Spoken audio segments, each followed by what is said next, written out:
नमस्कार, मी हंसराज मराठे. माझं YouTube channel Hansraj मराठे सिंधबादमध्ये तुमचं सगळ्यांचं स्वागत करतो. आज मी थोडासा वेगळा विषय घेऊन व्हिडिओ बनवतो आहे. तर हा विषय आहे नर्मदा परिक्रमा. तर मी अकोल्याचा निवासी आहे आणि आमच्या अकोल्यामध्ये जे लोक परिक्रमा करून आलेले आहेत, तर मलाही स्वतःला जायची मनात इच्छा आहे. त्याच्यामुळे मला जाणून घ्यायच्या होत्या काही गोष्टी. त्या हिशोबाने इथे एक सुधीर देशपांडे नावाचे बँक अधिकारी आहेत, जे ग्रामीण बँकेतनं निवृत्त झाले. ते त्यांच्या बायकोबरोबर ही नर्मदा परिक्रमा करून आल्याचं मला कळलं. आणि तसे इथे एक श्रीकांत गोंधळेकर नावाचे गृहस्थही करून आले होते, पण ते आले 2008मध्ये, म्हणजे त्याला खूप वर्ष झाली. आता हे थोडं लेटेस्ट, म्हणजे यांनी 5 डिसेंबर 2022ला परिक्रमा सुरू केली आणि 5 मे 2023ला परिक्रमा पूर्ण झाली. यांची साधारण 5 महिने लागले. तर यांच्यासोबत गप्पा माराव्या, त्यांच्याकडनं माहिती घ्यावी या उद्देशाने मी त्यांच्या घरी जाऊन आणि त्यांची मुलाखत घेतलेली आहे. तर आपण आता ती पुढे बघू. पण ती त्यांनी खूप विस्तृत अनुभव सांगितल्यामुळे खूप लेंदी झालेली आहे. तर ती मी 3 भागामध्ये प्रसारित करतो आहे. तर आता आपण हा पहिला भाग पाहतो आहे, तर तुम्ही आवर्जून दुसरा आणि तिसरा भाग पहा. कारण जवळपास 1.5-2 तास हे चाललं, ते एका याच्यात व्हिडिओत कवर नाही करता येत काही कारणांमुळे. तर हे तिन्ही भाग जरूर बघितल्यास तुम्हाला पूर्ण माहिती मिळेल आणि लिंक लागेल. तेव्हा आता आपण मुलाखत सुरू करूया सुधीर देशपांडेंबरोबर. नर्मदे हर. नर्मदे हर. नर्मदे हर. मी आज सुधीर देशपांडे हे ग्रामीण बँकेत अधिकारी होते. यांनी नर्मदा मैयाची परिक्रमा केली आहे. तर त्यांच्याशी गप्पा मारायला आणि त्यांच्याकडनं माहिती घ्यायकरता म्हणून आलो आहे आणि त्याचा व्हिडिओ बनवतो आहे. तर आपण सुरुवात करूया की आपण काय व्यवसाय करायचे. मी विदर्भ क्षेत्रीय ग्रामीण बँकेला शाखा व्यवस्थापक म्हणून काम करायचो आणि 2016 साली मी निवृत्त झालो. आणि हा परिक्रमेचा विचार जो आहे हा कधी आला आणि कधी कार्यान्वित झाला? थोडा अवघड प्रश्न आहे, पण बऱ्याच वर्षापूर्वी, म्हणजे साधारणतः माझ्या मोठ्या मुलाच्या लग्नापूर्वी हिच्या मनामध्ये नर्मदा परिक्रमा, हिचे मानलेले भाऊ श्रीकांत गोंधळेकर यांनी परिक्रमा केली. त्यांनी त्या अनुभव सांगितले आणि त्याच्यानंतर हिच्या मनामध्ये ती तीव्र इच्छा झाली की आपल्याला परिक्रमा करायची. आणि तो योग जुळूनसुद्धा आला. आम्ही चक्रांकित महाराज म्हणून जे आहे त्यांचा आशीर्वाद घ्यायला गेलो. त्यांनी आशीर्वाद दिला. दत्त महाराज कुलकर्णी यांनीसुद्धा आशीर्वाद दिला. परंतु काही कारणास्तव त्यावेळेला आम्हाला जाता नाही आलं. पण ती इच्छा हिच्या मनामध्ये कायमस्वरूपी होती. मग मध्यंतरी मोठ्या मुलाचं लग्न झालं, तो विषय थोडासा बाजूला पडला. आणि एकदा हिच्या कानावर आलं की आमच्या शेजारचे की अभ्यंकर मसालेवाले आपल्याला माहीत आहेत, आमचे अण्णा म्हणजे सुधीरजी हे परिक्रमेला गेले. ते गेले म्हटल्यानंतर मग परत हिच्या मनातली ती इच्छा परत जागृत झाली आणि तिने हेका लावला की आपल्याला परिक्रमेला जायचं. माझ्या असं काही मनात नव्हतं की आपण खरंच परिक्रमेला जायला पाहिजे, किंवा लोक म्हणतात ना, जोपर्यंत आपल्या मनात इच्छा होत नाही, मैया बोलवत नाही, असं काही मला झालेलं नाही. पण हिचा हट्ट बघितल्यानंतर ही म्हणे तुम्ही नसाल येत तर मग मी एकटीच जाते. मग हिला एकटं पाठवायचं नाही म्हणून मी हिच्यासोबत गेलो आणि अशा रीतीने माझी म्हणजे नर्मदा परिक्रमा घडली. प्रश्न मी असा करीन की तुम्ही परिक्रमा कुठून उचलली? म्हणजे काही लोक अमरकंटकहून उचलतात, काही लोक ओंकारेश्वरहून उचलतात. हो, परिक्रमा करताना एक गोष्ट लक्षात आली, म्हणजे गुरुजींनी जे सांगितलं, तुम्ही परिक्रमा कुठूनही उचलू शकता. तिथे फक्त नर्मदा मैया असणं गरजेचं आहे. तिथे तुम्ही संकल्प सोडू शकता. पण परिक्रमा पूर्ण झाल्यानंतर तुम्हाला ओंकारेश्वरला ते जल अर्पण करायला यावं लागतं. म्हणून मग आम्ही ओंकारेश्वरपासून नर्मदा परिक्रमा सुरू केली. अच्छा, आणि किती तारखेला सुरू केली? आम्ही सुरू केली 5 डिसेंबर 2022 आणि 5 मे 2023ला आमची परिक्रमा पूर्ण झाली. म्हणजे 5 महिने पूर्ण महिने. पूर्ण 5 महिने. अच्छा. आणि बरं, तुम्ही जेव्हा परिक्रमेला निघायचे तर तुम्ही दोघंच निघायचे का ग्रुपमध्ये होते? आणि बहुतांश वेळा असं होतं की ज्यावेळेला तुम्ही परिक्रमेला जाता आणि सुरू करता तर पहिले एक साधारणतः काही काळ तुम्ही एकटे चालता, पण तुम्ही आश्रमात गेल्यानंतर मग अनेक परिक्रमावासी तिथे असतात. मग निघताना सोबत, मग काही जण सोबत येतात. पण शक्यतो जसं जसं तुम्ही परिक्रमा पुढे पुढे सरकते, म्हणजे आपण जसं समोर जातो त्याच्यानंतर असं येतं की काही वेळा आपण एकटेच राहतो. म्हणजे आमचा बहुतांश परिक्रमा जी आहे ती आमची दोघांची एकट्यानेच झालेली आहे. हां, काही काळ आमच्यासोबत जसं पुण्याची काही मंडळी होती, काही नाशिक जिल्ह्यातले होते, काही इथे बुलढाणा जिल्ह्यातले होते. मग मागे पुढे सोबत असायचोच, कारण शेवटी समोर येणारा जो आश्रम आहे तिथे सगळेजण मुक्कामी येणार आणि सकाळी सगळेजण निघणार. त्यामुळे निघताना सगळेजण एकत्रित निघायचे. पण नंतर मग काय व्हायचं की अंतर पडतं. प्रत्येकाचा चालण्याचा स्पीड हा थोडासा कमी अधिक प्रमाणात वेगळा असतो. पण आम्ही आमच्या स्पीडने जायचो, त्याच्यामुळे बहुतांश वेळा आम्ही दोघे एकटेच चालायचो. आणि दोघांचा स्पीड थोडा काही फरक असेल, तुम्ही पुढे बराचसा त्या फरक. मागे वगैरे असं व्हायचं? ही बऱ्याच वेळा मागेच असायची, मी समोर जायचो. पण कुठे ताटातूट नाही झाली? नाही. हां.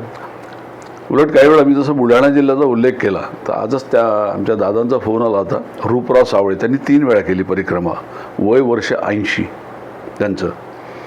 तर ते मला त्या गावाचं नाव आठवत नाही, पण मला वाटते बडवानीच्या अलीकडे की पलीकडे ते गाव आहे. तो माणूस जोपर्यंत आमच्या सोबत होता तोपर्यंत हिच्यासोबत नेहमी ते असायचे. ते म्हणायचे, तुम्ही सगळेजण समोर जा, मी आईसोबत येईल. कारण परिक्रमेमध्ये बाईला मैया या नावानेच सगळेजण म्हणतात. आता हे मराठी असल्यामुळे तुम्ही समोर जा, मी आईसोबत येईल. आणि जोपर्यंत ते आमच्यासोबत होते, म्हणजे बडवानीपर्यंत, तोपर्यंत त्यांनी हिची साथ नाही सोडली. ओंकारेश्वरला तुम्ही इथून गेलात तर तिथे कोणाकडे उतरला होतात? नाही, तिथे आम्ही गजानन महाराज संस्थानमध्ये उतरलो. हां. गजानन महाराज संस्थानमध्ये ही सगळी व्यवस्था आहे. अच्छा. नर्मदा परिक्रमा करणारे जे आहेत, इवन त्यांची नोंदणीसुद्धा तिथे होते. आणि तिथे जी नोंदणी होते ती निःशुल्क होते. बाकी सगळे जे गुरुजी लोक करतात तिथे आपल्याला शुल्क द्यावं लागतं. पण गजानन महाराज संस्थानमध्ये शुल्क द्यावं लागत नाही नोंदणीचं. आणि तिथे वास्तव्याला राहिल्यानंतर तिथे कुठल्याही प्रकारचं नर्मदा परिक्रमा करणाऱ्यांकडून ते कुठल्याही प्रकारचं शुल्क घेत नाही. उलट जेवण, सकाळचा नाश्ता वगैरे याचे सगळे पासेस ते परिक्रमावाल्यांना देतात. आणि साहित्यसुद्धा तिथे असतं. जसं आपल्याला काय म्हणतात त्याला, हिटलॉनची ती शीट असते ती गुंडाळी करून वगैरे, हे ते सुद्धा देतात संस्थानवाले. आणि संकल्प कोणत्या गुरुजींकडे केला तुम्ही? तिथे अनिल महाराज म्हणून आहे. मला वाटते, मला नेमकं आठवणार नाही नाव, पण कदाचित पुण्याचे केळकर म्हणून आहेत. अच्छा. तर मी जाण्याच्या आधी मला दत्त महाराजांचे एक अनुग्रहीत आहेत सातपुते म्हणून, त्यांनी मला ते पुस्तक दिलं होतं. त्यात नेमका त्या अनिल महाराजांचा नंबर होता. मग मी त्यांना लावला आणि त्यांनी सांगितलं की मैं सत्कार देता हूँ. मग तिथेच कन्यापूजन वगैरे वगैरे त्यांनी जे काही पहिले सोपस्कार करावे लागतात ते सगळं आम्ही अनिल महाराजांकडे गेलं. त्यांनीसुद्धा आम्हाला नर्मदा परिक्रमेचं सर्टिफिकेट दिलं, ते सुद्धा देतात, पण त्याचं शुल्क ते घेतात. अच्छा. आणि ते घेऊन मग त्यांनी संकल्प सोडला आणि संकल्प सोडला आणि आम्ही परिक्रमेला रवाना झालो. म्हणजे कारण त्याच्यानंतर मग इकडे येता येत नाही. संकल्प सोडल्यावर तुम्हाला प्रस्थानच करावं लागतं. आणि त्याचे काय नियम वगैरे असतात? नियम तर बरेच सांगतात ते, कारण त्यांचं सगळ्यात पहिले म्हणणं असं आहे की म्हणजे त्यांचा तो नाराज आहे, हर कंकर शंकर. म्हणजे तिथे जे काही आहे ते सगळं शिव आहे. आणि नर्मदा मैया अशी आहे की नर्मदा मैयाची एकमेव ही नदी अशी आहे की जिची परिक्रमा केल्या जाते. बाकी कुठल्याही नदीची परिक्रमा इतकी नाही आहे. हळूहळू ज्यावेळेला आम्ही गेलो तर कळलं की साधारणतः आता 8,000 म्हणतात, पण मार्कंडेय ऋषींनी ही प्रथा लावलेली आहे. सगळ्यात पहिले मार्कंडेय ऋषींनी ही परिक्रमा केलेली आहे, पण ती हजारो वर्षापूर्वीची आहे. मग त्याच्यानंतर याच्यामध्ये जगन्नाथ कुंटे म्हणून जे आहेत त्यांनी खरं तर या परिक्रमेचं विस्तृत स्वरूप लोकांच्या समोर आणलं. आणि मग तिथून लोकांना नर्मदा परिक्रमा काय आहे, कशी आहे, उत्सुकता, काही जण श्रद्धेने, आणि मग परिक्रमेला एक साधारणतः एक वेगळं श्रद्धेचं स्वरूप आलं. आणि प्रत्येकाला असं वाटायला लागलं की नाही, एकदा ना एकदा आपल्या मनामध्ये एकदा तरी परिक्रमा ही होणं गरजेचं आहे. आणि काय होतं की जसं एकदा तुम्ही परिक्रमेला जाता तर मग ते ज्यावेळेला गुरुजी संकल्प सोडतात त्यावेळेला ते सांगतात की ही सगळी तपोभूमी आहे. आजही यतीच्या रूपांमध्ये ऋषीमुनी तिथे तप करतात आहे. सगळ्यात पहिलं म्हणजे आता तुम्ही ज्यावेळेला संकल्प सोडला म्हणजे तुम्ही व्रतस्थ झाला. व्रतस्थ झाल्यानंतर तुम्हाला फक्त मागणं आहे. तुम्हाला जर काही हवं असेल तर तुम्ही मागून घ्या किंवा याचना करा, कारण तुम्ही याचक म्हणून जात आहे, कारण तुम्ही सगळं सोडायला जात आहे. सगळ्यात महत्त्वाचं म्हणजे नर्मदा परिक्रमा आपण सगळेजण करतो, पण ज्या ज्या ठिकाणी माझा या सगळ्या गुरुजी लोकांशी संपर्क आला, तिथले महंत आहेत हे, त्यांनी एकच सांगितलं की अगर इस परिक्रमा में आपको कुछ छोड़ने की अगर इच्छा हुई, कुछ त्याग करने की इच्छा हुई, तो समझो आपकी परिक्रमा सफल हो गई. दुर्दैवाने असं प्रत्येकाच्या बाबतीत घडत नाही. निदान माझ्या बाबतीत तर निश्चित नाही घडलं, म्हणून मी हे सांगतो. पण काही नियमावली त्यांनी जी लावून दिलेली आहे ती खरंच खूप सुंदर आहे. आणि त्याचं पालन म्हणजे आपल्याला आपल्या दैनंदिन जीवनामध्ये सुद्धा ती आचरणात आणता येते. सगळ्यात पहिले म्हणजे मागून घ्या. तुम्हाला जाताना फळं दिसतात, त्या याच्यामध्ये फळ म्हणजे बोरं प्रचंड असतात. बोराचं झाड दिसलं, काही ठिकाणी इतकी अवीट गोडीची बोरं आहेत, पण बोरं तोडायची नाही. खाली जर पडलं असेल तर तुम्ही जरूर खा, पण तोडायची नाही. तुम्हाला जाताना हे दिसतं, काय म्हणतात त्याला, हरभरा, तिथे डॉलर म्हणतात त्याला, हे असा टप्पोरं दाणा. आपल्याला असं वाटतं की झालं आपल्याला खायला मिळालं तर कसं होईल, पण तोडायचा नाही. तुम्ही त्याला मागा, त्यांनी दिलं तर खा, नाही तर फुलं दिसले तर फुलं तोडायची नाही, मागून खा. इव्हन तुम्हाला आपण ज्याला आपल्या शरीराच्या दैनंदिन गरजा ज्या म्हणतो, तुम्हाला समजा वॉशरूमला जर जायचं असेल तर तुम्ही तिथे गेल्यानंतर अशा 3 वेळा टाळ्या वाजवायच्या. म्हणजे तिथे जर यतिरूपात कोणी जर तपश्चर्याला बसला असेल तर तो तुम्हाला त्या विधीला जागा करून देईल. इतकं हे गुरुजी सगळं आपल्याला बारकाईने सांगतात, आणि हे सगळं आपण पाळायचं असतं. सोबत जी नर्मदा घ्यायची असते तर त्याचा काय नियम असतो? आणि त्याचा नियम असा असतो की सोबत दंडाही तिथूनच घ्यावा लागतो का? हो. आणि नाही, त्याला दंड तुम्ही घरून नेला तरी चालतो, तिथेही मिळतो ओंकारेश्वरला, तोही तिथे विकतच घ्यावा लागतो. पण दंड याच्यासाठी आवश्यक आहे की तुम्हाला चालताना, संपूर्ण परिक्रमेमध्ये चालताना तुम्हाला इतकी अवघड ठिकाणं येतात की तिथे तुम्ही तो जर असेल तर त्याच्या ताकदीने तुम्ही वर चढू शकता. नाही तर काय होतं की अनेक वेळा तुमचा तोल जाण्याची शक्यता आहे. म्हणजे काही तर मी बघितलेले जे रस्ते आहेत ते इतके खडतर होते की तिथे जर दंड नसता तर कदाचित ही म्हणा किंवा मी म्हणा कुठेतरी आम्ही निश्चित पडलो असतो, कारण बॅलन्स सांभाळताच येत नाही. अशा काही जागा आहेत. काही ठिकाणी इतका खोलवर असा उतार आहे की तुम्हाला टेकवल्याशिवाय तुम्ही समोर असा पाय टाकू शकत नाही. त्यामुळे दंड हा अत्यंत आवश्यक आहे. दंड नर्मदा मैया तुमच्या दोस्त, कारण संकल्प सोडल्यानंतर ते संकल्पित जल आपल्याला त्या नर्मदेचं त्याच्यात भरून देतात बाटलीमध्ये. ते याच्यासाठी की तुम्हाला ही सदोदित नियमांची, तुम्ही कशाला निघालेले आहात याची तुम्हाला आठवण राहील. दुसरी गोष्ट म्हणजे अशी आहे की सकाळी तुम्ही ज्यावेळेला परिक्रमेला निघता त्याच्या आधी नर्मदेची पूजा, तिची आरती ही व्हायलाच पाहिजे. आणि ही आरती करत असताना तुमच्यासोबत जो दंड दिलेला आहे तो सुद्धा जिथे शक्य आहे तिथे नर्मदेमध्ये धुवायचा, जिथे शक्य नाही तिथे जे पाणी आहे तरी तो दंड स्वच्छ धुवायचा, त्याचीही पूजा करायची आणि मग समोर निघायचं. ते संकल्प सोडतात तिथे काही ते धागा बिगा देतात का, की हातात बांधायचा, दंड्याला बांधायचा वगैरे? दोन्हीही देतात. अच्छा. एक दंडाला, कारण दंडाची सुद्धा पूजा होते संकल्प सोडताना. म्हणून त्यावेळेला दंड हा केवळ एक काडी म्हणून नसतं, तो तुमचा आधार म्हणून असतो. कारण त्याच्याशिवाय तुम्ही पूर्ण परिक्रमा नाही करू शकत. अनेक ठिकाणी असं आहे, साधारणतः एक माझ्यासारखे आहे, मी ज्यावेळेला केली त्यावेळेला माझं वय 68 वर्षाचं होतं जवळपास.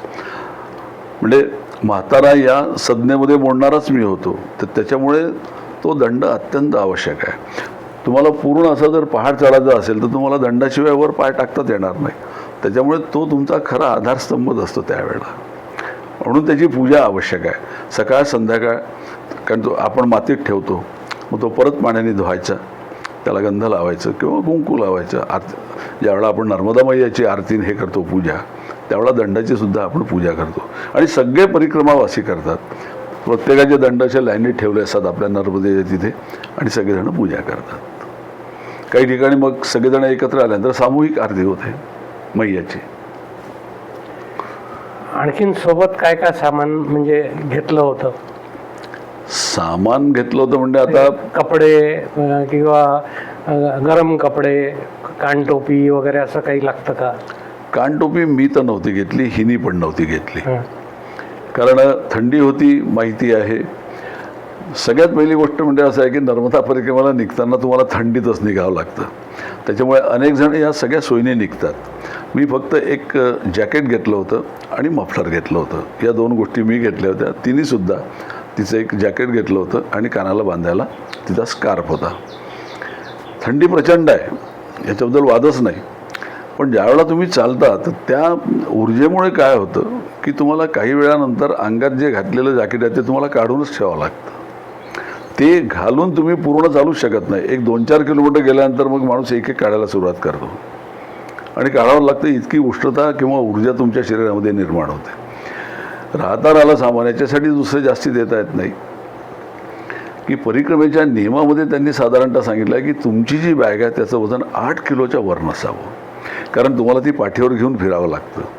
जर तुम्ही जितकं जास्ती वजन घ्याल तर तुम्हाला चालायला अडचण होईल, तुम्ही तेवढ्या स्विफ्ट चालू शकणार नाही. म्हणून एक साधारणतः 8-8.5 किलोपर्यंत. पण तरीसुद्धा आमच्या दोघांचं सामान थोडं जास्ती झालं होतं. 9-10 किलोपर्यंत आमचं गेलं होतं. मग त्यात औषधं, बाकी प्रसाधनाचं काही कामच नाही. कारण तुम्हाला बीपी किंवा शुगर आहे का दोघांपैकी कोणाला? नाही, आम्हाला दोघांनाही नाही. नाही, हा त्याच्यामुळे त्या औषधांचा प्रश्न नाही. नव्हता. औषध म्हणजे हे अमृतांजन किंवा समजा पोट खराब झालं तर एखादं इमर्जन्सीमध्ये काही लागतात ती. एवढंच फक्त 2-4 गोळ्या हिने नेल्या होत्या. पण त्याचीही गरज खरं सांगतो पडली नाही. पूर्ण परिक्रमेदरम्यान कुठेही पोट खराब झालं नाही, पोट दुखलं नाही, काही नाही, काहीच नाही. नाही, मला सुरुवातीला याच्यासाठी त्रास होतो की आपल्याला थंड्या पाण्याची सवय नसते.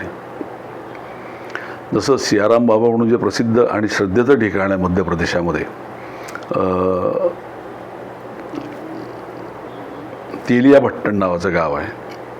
ते 2-4 दिवसातच लागतं परिक्रमा सुरू झाल्यानंतर. तिथे पूर्ण मध्य प्रदेशामध्ये ज्या नावाची कीर्ती आहे असे आदरणीय सियाराम बाबाचं ते गाव होतं.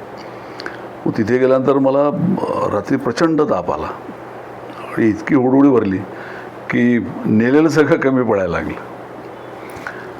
तरी मी सकाळी गेलो, बाबांना नमस्कार केला, चहा वगैरे दिला बाबांनी, तो घेतला. त्या दिवशी मी हिला सांगितलं मी आंघोळ करणार नाही. त्या दिवसानंतर ते येईपर्यंत मला काहीही झालेलं नाही, काहीही नाही.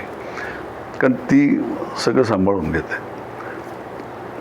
फक्त तुम्हाला त्या मुख्य म्हणजे काय, परिक्रमा आपण ते सगळे म्हणतो मैया, पण परिक्रमा ही केवळ मैयाची परिक्रमा नाही आहे, म्हणजे अगदी प्रामाणिक पूजा नाही आहे, निसर्गाची पूजा आहे. सगळ्यात महत्त्वाचं म्हणजे निसर्ग कसा असावा, कसा ठेवावा याचं भान तुम्हाला हळूहळू तुम्ही सुरू केल्यानंतर मग तुमच्या लक्षात येतं की ही का करावी.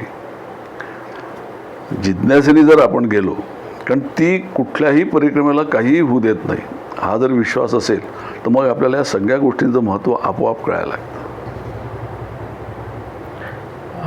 पायात तुम्ही अनवाणी केली का, चपला जोडे घातले? आम्ही निघतानाच मैयाला सांगितलं होतं की आम्ही, कारण माझे मित्र संकल्प सोडताना सांगावं लागतं का मला वाटतं त्यांना? हो, तुम्ही कसा करणार? 2 गोष्टी आहेत. संकल्प सोडताना तुम्हाला हे सुद्धा सांगावं. जसं आता काही जणांना प्रकृतीमुळे पूर्ण चालणं शक्य होत नाही, मग ते संकल्प सोडताना मैया मला जसं जमेल मी तशी परिक्रमा पूर्ण करेल.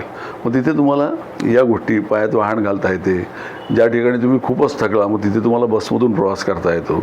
असे अनेक जण आहेत की काही जण म्हणजे आमच्यासोबत असायचे, नंतर ते गाडीत बसायचे आणि एकदम पुढच्या याला जायचे.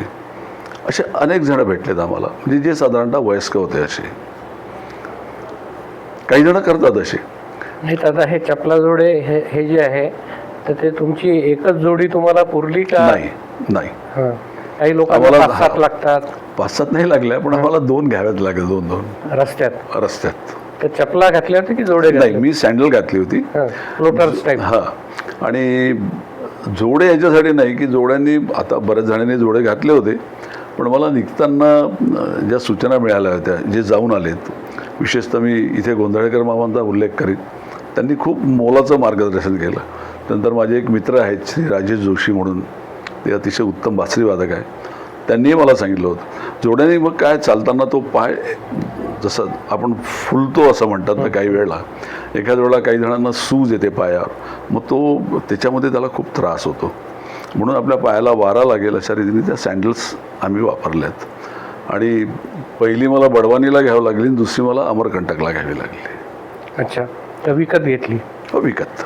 काही लोकांनी असे अनुभव सांगितलेत किंवा त्यांना चपला जोडे लोक देतात. मला त्या गावाचं नाव आठवत नाहीये, तिथे सगळ्या साईजचे चपला जोडे सगळं ठेवलेलं आहे. आणि तो त्या प्रसिद्ध भागवतकार आहेत, त्यांचा तो आश्रम आहे. त्या आश्रमामध्ये पहिले जाताना तुम्हाला त्या मंदिरात बोलवतात, तिथे एक मोठं त्यांनी दालन केलेलं आहे. तिथे चपला जोडे, तुमच्या या किट्स, या सगळ्या त्यांनी ठेवल्या आहेत. आणि ते सांगतात तुम्हारे नंबर का जो है वो आप लेके जाओ. पण त्यावेळेला आमच्या चपला चांगल्या असल्यामुळे किंवा सँडल चांगली असल्यामुळे आम्हाला त्यावेळेला गरज नव्हती. आणि मिळतं म्हणून घ्यायचं नाही. बरोबर. म्हणजे काही नियम इतके सुंदर आहेत. मी सांगतो काय की आपल्या दैनंदिन आयुष्यामध्ये सुद्धा मग या काही गोष्टी आपल्याला, नाही तर मिळतं आहे म्हणून घ्या असं नाही. उदाहरण द्यायचं असं झालं तर प्रत्येक परिक्रमा, आता त्यांनी सांगितलं नाही सांगितलं माहीत नाही, पण मी स्वतः तुम्हाला सांगतो की मला आणि हिला, आम्हाला दोघांना मिळून खूप जरी नाही तर 8 ते 10 ब्लँकेट्स मिळाले परिक्रमेदरम्यान. आता तुम्ही 8 ते 10 ब्लँकेट्स घेऊन जाणार आहात का? शक्यच नाही ना.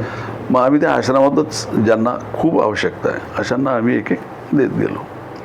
कारण आश्रमात लोक ब्लँकेट म्हणजे ते ज्याला आपण काळे जे निघायचे की नाही, त्याला कुठलं एक नाव पण आहे त्या घोंगडी टाईप. तर जलाराम बाप्पाच्या आश्रमामध्ये आम्हाला प्रत्येकाला एक घोंगडी मिळाली नवीन. पण एवढं सामान तुम्ही नेऊ शकत नाही. वाटेमध्ये असं एक गाव लागतं की जिथे तुम्ही त्या हे नेता की नाही, हिटलॉनच्या ज्या शीट्स खाली झोपायला, त्यासुद्धा त्यांनी ठेवलेल्या आहेत. तिथेही जोडे ठेवलेले आहेत. काही ठिकाणी कॅपसुद्धा तुम्हाला म्हणजे ऊन लागू नये म्हणून देतात. हे सगळं देतात. फक्त आपण किती घ्यावं हे परिक्रमावाल्याला ठरवायचं. तसंच हे विचारायचं राहिलं, ड्रेस कोड काही असतो का? हो, ड्रेस कोड आहे. साधारणतः जे साधू कॅटेगरीमध्ये मोडले जातात त्यांना भगवू आहे, आणि जे आपल्यासारखे संसारी आहे किंवा जे साधू नाहीत थोडक्यात, त्यांना पांढरी लुंगी आणि पांढरी बंडी हा अनिवार्य आहे. म्हणजे हा परिक्रमेचा, आता याला असं नाही म्हणतात की अधिकृत ड्रेस कोड आहे म्हणून, पण पूर्वापार चालत आलेलं ते असंच चाललेलं आहे की साधू कॅटेगरीमध्ये भगवा रंग, आपल्यासाठी पांढरा रंग. इवन महिलांनासुद्धा पांढरी साडी, आणि जे पंजाबी किंवा सलवार कुर्ता घालत असेल त्यांच्यासाठी व्हाईट, अन्य रंगाचं नाही. बरं, सोबत पैसे घेतले होते का? किती घेतले होते मी? आणि लागले का ते तुम्हाला? नाही, आता पैशाचा बऱ्याच ठिकाणी काय होतं, माझा जर वैयक्तिक अनुभव म्हणाल तर प्रामाणिकपणे सांगतो, पैसा खरंच लागत नाही. तुम्हाला परिक्रमेमध्ये इतकं काही मिळत जातं की तुम्हाला खरंच स्वतःचा पैसा खर्च करण्याची काहीही म्हणजे कुठे गरजच लागत नाही. अनेक वेळा काय होतं की आता हल्ली परिक्रमा सुरू केल्यानंतर मग बरेच जण वाटेत काही खातात, काही विकत घेतात, मग काही ठिकाणी पैसे देतात, आणि अशा ठिकाणी मग त्या लोकांना खिशामध्ये पैसा आवश्यक आहे. पण 1,500-2,000 जरी असले तरी परिक्रमा पूर्ण होते. पंढरपूरचे जाधव म्हणून आहे, त्यांच्याजवळ फक्त 500 रुपये होते. त्यांनीच सांगितलं, ते त्यांच्या एका शिष्याने दिलेले, बॅगही त्यांना दिली होती. त्यामुळे माझी एवढ्या ह्याच्यात पूर्ण परिक्रमा झाली. पण मग होतं काय की आजकाल आश्रमात राहिल्यानंतर तिथे मदत करण्याच्या दृष्टीने म्हणा, मग कोणी ऑनलाईन करतं, कोणी कॅश देतं. मग अशा वेळेला तुमचे पैसे तुम्हाला लागतात, जर तुम्हाला हे करायचं असेल तर. नाही तर तसं पाहिलं तर पैशाची खरं सांगू काही आवश्यकता नाही, काहीच नाही. तुम्ही पायी चालणार, तुम्हाला आश्रमात जेवण मिळणार, सकाळपासून तुम्हाला लोक चहा पाजणार, अनेक ठिकाणी तुम्हाला बालभोग मिळतो, मग गरजच नाही लागत. याच्या व्यतिरिक्त लोकही बरेच लोक पैसे देतात वगैरे, असे काही अनुभव? खूप देतात. मला म्हणजे मी ज्या वेळेला आलो तर मला 5,600 दक्षिणा मिळाली संपूर्ण परिक्रमेमध्ये. आम्हाला संकल्प सोडताना गुरुजींनी हे सांगितलं होतं, अनिल महाराजांनी, की आपको अगर किसी ने दिया तो उसको ना नहीं बोलना, क्योंकि वो मैया का प्रसाद रहता. काही जण घेत नाहीत.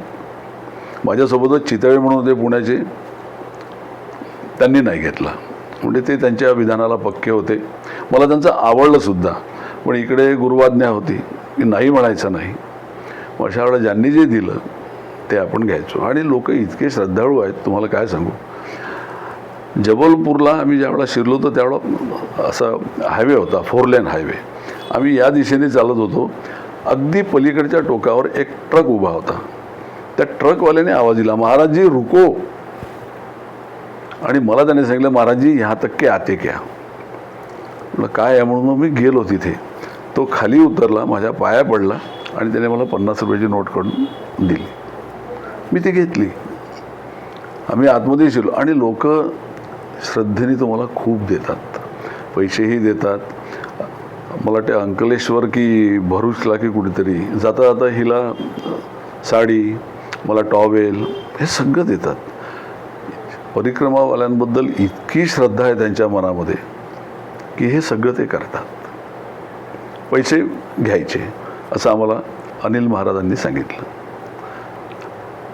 ओंकारेश्वरवरनं निघाल्यानंतर पहिला मुक्काम कुठे होता तुमचा, काही आठवतं का? हो, पहिला मुक्काम मला गावाचं नाव नाही आठवत, पण तिरुपती बालाजींचा एक आश्रम तिथे आहे. तिथून एक 8-10 किलोमीटरवरच आहे ओंकारेश्वरपासून. तिथे आमचा पहिला मुक्काम झाला. म्हणजे आम्हाला तो पहिला मुक्काम करावा लागला. आम्ही ठरवलं होतं की मोरटक्केला जाऊनच पहिला मुक्काम सगळेजण तिथे करतात, आपणही तिथेच करू. पण आपण ज्यावेळेला परिक्रमा सुरू करतो त्यावेळेला 2 रस्ते आहेत. एक सडकेने जातो तो मोरटक्क्याला आणि एक काठाकाठाने जातो. तर मी हिला आधीच सांगितलं होतं की आपण जायचं काठाकाठाने. पण हा अतिशय अवघड असा रस्ता होता. काठाकाठाने? हो, म्हणजे पहिलाच दिवस आणि मैयाने तिथेच परीक्षा घेतली. वर चढताना हिची जी कीट आहे झोपण्याची, ही मैयेतच पडली घसरून. म्हणजे खूप नाही, पण जवळपास 80-90च्या वर फुटाचा एक मोठा पहाड आहे, त्याच्यावरून तो ॲरो दाखवला आहे असा, एवढीशी वाट. आणि मला थोडासा डेप्थ फोबी आहे. पाणी आणि वर गेलं की मग मला असं गरगर गरगर करावं लागतं. मग मी दत्ताचा आणि मैयाचा जप करत वर गेलो. संपूर्ण परिक्रमेमध्ये मी कितीही उंच चढलो तर मला कुठेही डेप्थ फोबियाचा त्रास नाही झाला.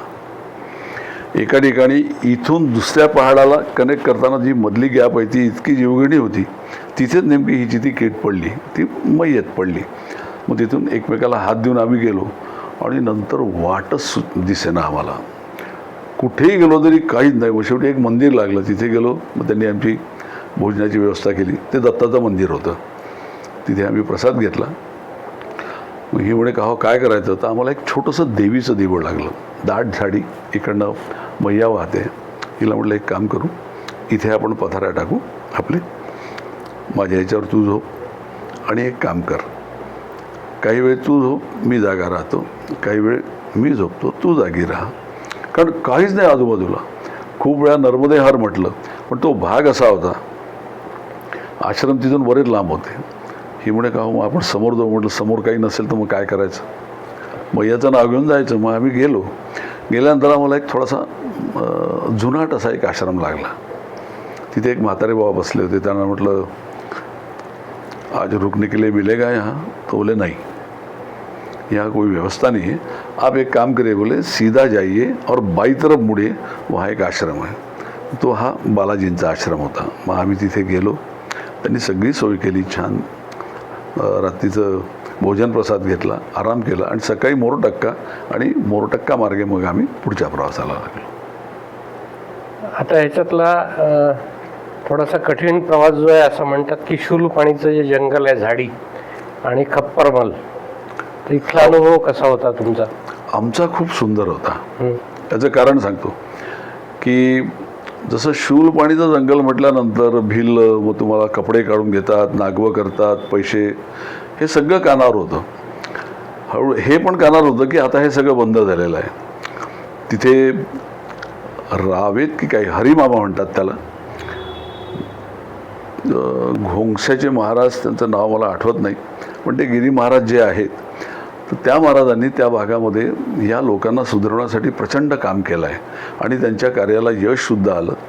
तर यांनी काय केलं की साधारणतः बडवानी, मोरकट्टा आणि बोरखेडीपासून तुम्हाला काही ज्याला पोर्टर म्हणतो आपण, म्हणजे मालवाहक, ते असतात. मग त्यांनी गावागावात केलं की या गावातून त्या गावापर्यंत या गावातले लोक, त्या गावानंतर त्या गावातले लोक, मग पुढच्या गावाला गेले तर त्या गावातले लोक, असं सगळं करत करत आम्ही कुलीपर्यंत आलो. म्हणजे आता जवळ आहे तिथून.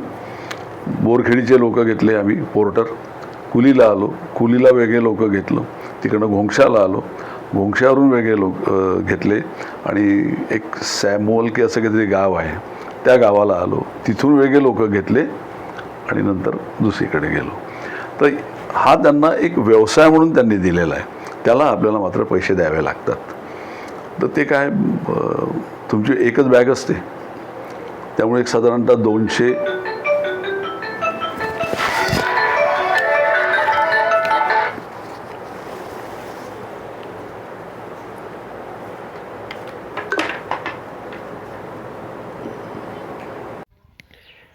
संपूर्ण व्हिडिओ फार मोठा होत असल्यामुळे मी त्याचे 3 भाग करतो आहे. त्याच्यामुळे हा पहिला भाग इथे थांबला आहे.